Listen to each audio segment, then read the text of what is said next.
And so second game excellence in tournament continued for the Black Stars of Ghana, and the whole world saw our stars beam again as they were able to get the best out of South Korea. And other matches that came on in our group, we see how Portugal also fared against Uruguay. There's a lot to talk about the morning after the Black Stars of Ghana got their first win at the ongoing FIFA World Cup 2022 tournament in Qatar. My name is Abigail, Sena, Sosu, and thank you for joining us this morning for AM Sports. So, like we were saying, the Black Stars are now second in Group H after they bounced back to winning ways against South Korea in their second game. A brace from Mohamed Kudus and another from Mohamed Salisu saw Otuado's side pick up their first point at the 2022 FIFA World Cup. And after that game, the Education City Stadium in Doha was electrifying with some manic moments. But amongst all of that, George Ado Jr. was a part of it, and he has put together this report. Very interesting game here at the Education City Stadium. The Black Stars in the last 10 minutes were probably having to play for their lives because a loss in this game meant that Ghana was knocked out of the competition even before the final game. Two important goals from Mohamed Salisu and Mohamed Kudus in the first half put the Black Stars up in front. Another goal from Mohamed Kudus ensured that the Black Stars led this game by 3-2. But of course, a momentary lapse of concentration saw them concede two quick-fire goals, which has been almost a characteristic of this game and the game against Portugal. But in the end, the Black Stars managed to prevail. Mohamed Kudus' brace and that wonderful goal by Mohamed Salisu ensured that the Black Stars are going home with all 3 points. It's been an absolutely tight game, but there's even more to come in terms of the next opponent. Ghana will play against Uruguay on Friday, and the job is to go out there and get what they need to qualify. Very exciting scenes with the fans speaking a lot about what's happened here, plus wonderful contributions from the likes of Mohamed Salisu and Jordan Ayew in particular, whose inclusion on the team caused a number of murmurs, among a lot of fans. But in the end, it was a powerful performance, and the Black Stars have gone home with all 3 points. We'll look forward to the next game and hope the Black Stars can actually qualify to the round of 16 here in Qatar. George Ado Jr. reporting from the Education City Stadium, where the Black Stars have just picked 3 points and are looking good to qualify to the next stage of the competition. We stay in Doha, Qatar, Education City Stadium to be precise, where all these fans found their voices after the Black Stars of Ghana scaled past South Korea in that 3-2 all-important game. Some of the fans got talking to us through George Ado Jr. This is a nerve-wracking game, man. Come on. I just don't know what to say. I'm lost of words. I mean, it was a very exciting game.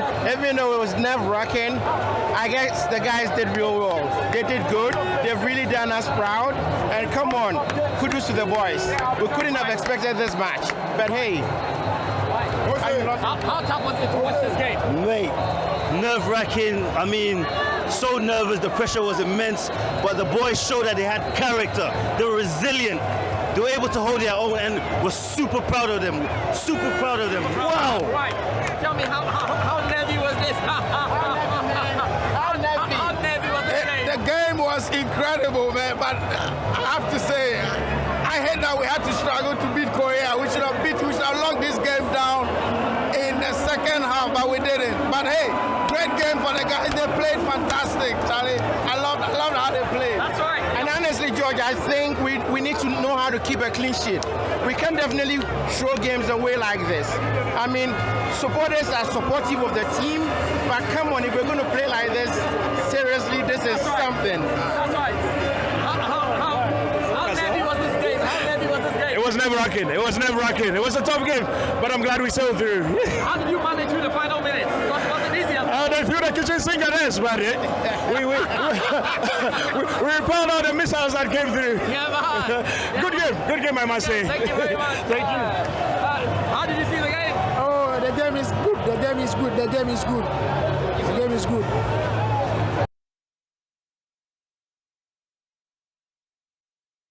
So all of those emotions, all of those great moments did not just end at the Education City Stadium. It trickled down to the last person in the capital, up north, south, wherever in the country. And we get a report to see how fans back at home also reacted to that win by the Black Stars of Ghana yesterday. And my colleague Clinton Yeboah also has this report for us. Words cannot explain how excited Ghanaians are. After 90 plus 10 minutes of vigorous action, the Black Stars came out successful and victorious. Let's engage some of the jubilating Ghanaians.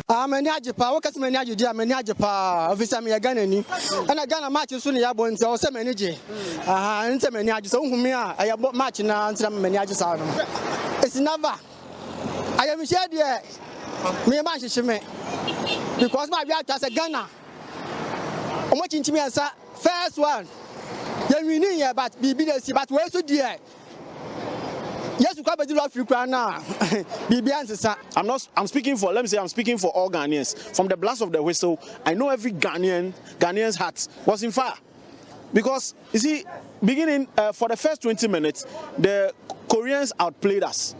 But we came in the next like 10 minutes, and later it was worse. After scoring 2 goals, you sat down for these Koreans to equalize. I wish we go for a break for like say 10 years, have a project, train these guys very well, so that subsequently we can go to World Cup and perform very well. But this performance does not warrant World Cups. We'll lose our next match. We'll lose. The Ghanaians went in very well with the game plan, control the tempo of the game, calm down, press, and then go after the game when the need be, and it was fine. I think the most important aspect of the game was set pieces, and I knew that set piece was going to be very key for us, and we did that.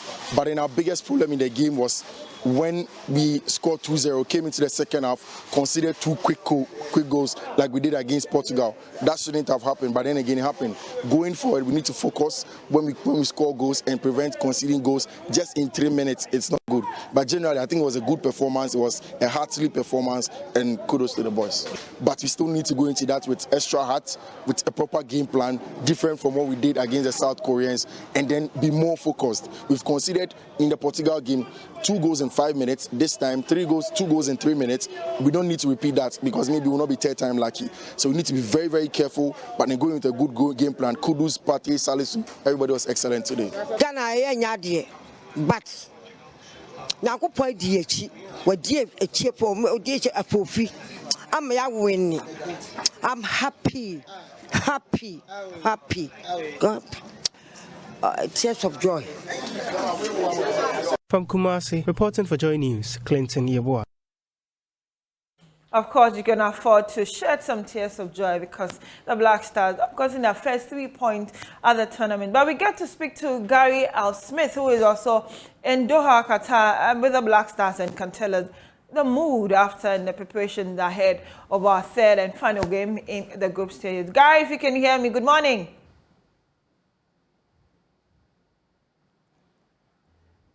Hello, Gary. Yes, good morning. Can you hear me? I can hear you. I can hear you. It's good to hear your voice this morning.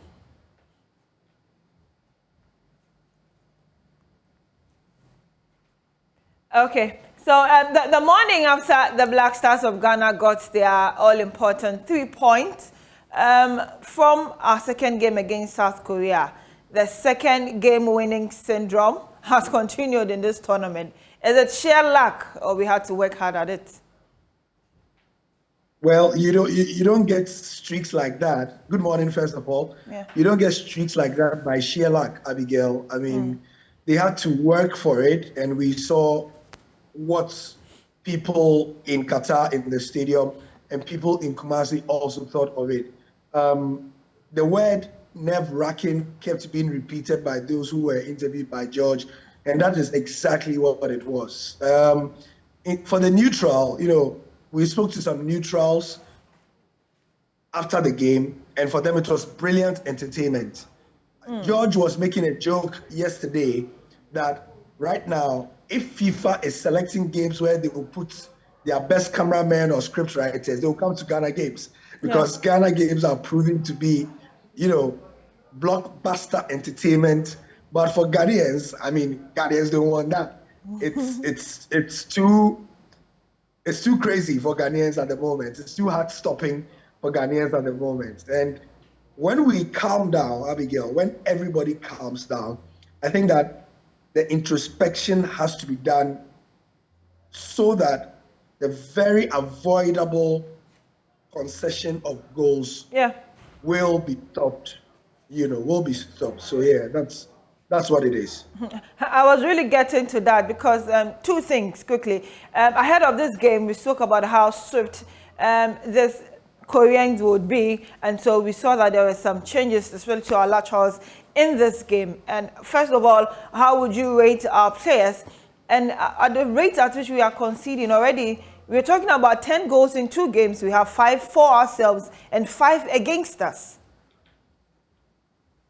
I think that it will be difficult to fault the players much, Abigail.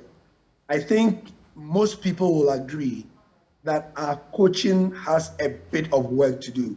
But as for the players, there are very few players in the team at the moment who you can pick out and single out for not delivery. You know what I'm saying? Yeah. So I think that it's obviously a coaching problem. I mean, the timing of the substitutions and how it affects the team is something that comes down to the coaching. Something must be said by the coaching staff to the boys that when we make subs, please ensure that the momentum is not lost. And however it is that they do it, I mean, that's why they are the coaches. So that's all I can say at the moment, that something has to be done between now and Friday, because Uruguay also have a certain strength that they would, put forward. Okay. Abigail, aren't we even lucky that the Koreans told us in their press conferences what they were going to do? They mentioned what our weaknesses were. Yes, they did. They did. They mentioned what our weaknesses were, and they told us that we were going to focus on these weaknesses of yours. And like, you are going to exams and you have been given the areas ahead of time and you don't learn. What do you expect? Well, they gave us their point. We used it wisely and precisely, I should say. But talking about conceding and manning that defense, one player that has been a part of our Black Stars squad that went to the World Cup in 2010 and 2014, Samuel Lincoln, who is currently with Accra Hearts, has joined us on the phone. Sammy, it's good to hear from you this morning. Sammy, good morning. Good morning, good morning. How are you? I'm great. Yourself?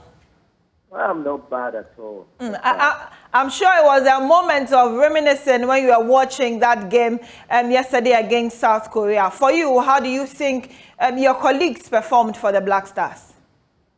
To be honest, it was an amazing feeling yesterday. I enjoyed watching the team. They played very good. I was so happy. And the last time I spoke about this team is that the last friendly game they played against Switzerland. If you see how the players are disciplined on the pitch, I was so happy. That is why I have so much confidence in this team that they will go far. Yesterday, you can see everybody in Ghana was so excited. Yeah. Let's talk about that department that you were a part of and continue to play for Accra for giving back at home. People have said that maybe our defense have not been that strong to have shipped in 5 goals, and also we have also scored 5 at the other end. What do you make of your department in our team? I think Gary said something which was very good. We have to find a way and means work on it. The backroom staff, I mean, the technical team are doing so well. They are doing very well, but we have to make sure that we don't concede. Sometimes it's just a lack of concentration. Like first half was very good, like this Korea game. So second half, took it that we won already. But this kind of tournament is the highest level in terms of football. If you lose a little bit concentration, you'll be panicked. So we have to make sure that I know the coaching staff will work on it, but we have to be extra careful about our defense. The boys have done very well. Okay, Sammy, before you take leave of us, we have our last game on Friday against Uruguay. What are your expectations? I think this game is going to be one of the best games in the tournament. in my opinion, because we went 2010, we saw what happened, and every Ghanaian is ready to watch this game. Okay. I believe in this guy, but I know that it's not going to be. First of all, we have to put this win yesterday. We have to put it at the back of our head. That we don't need to too much enjoy. You understand? Because this game on Friday is going to be a game that whether you are going to continue the tournament or not. Yeah. So we have to do everything possible. We have to do everything. But to be honest, I trust these guys, and I know they are going to deliver. Thank you very much, Sammy, for allowing us some time this morning. Gary, before you take leave of us, we know there should be an itinerary for the team today. Are they only resting, or later in the day there's something to do? In the last game against Portugal, what they did was, we have not been given as the press at the moment, but what they did was they had a light training session where those who